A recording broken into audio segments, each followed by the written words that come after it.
जोर से लगाना।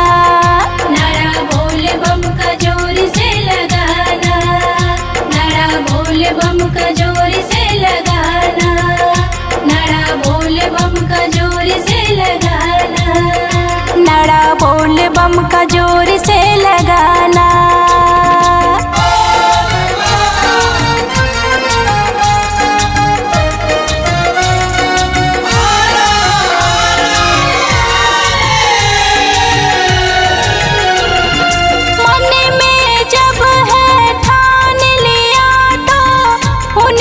पहुँच ही जाएंगे, उन तक पहुँच ही जाएंगे, उन तक पहुँच ही जाएंगे।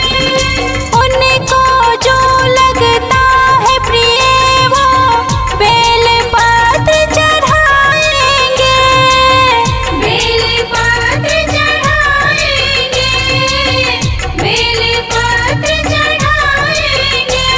आएगी कोई बाधा बाबा करेंगे आधा, आएगी कोई बाधा बाबा करेंगे आधा। ओम नमः शिवाय मन में गाना, नारा बोल बम का जोर से लगाना।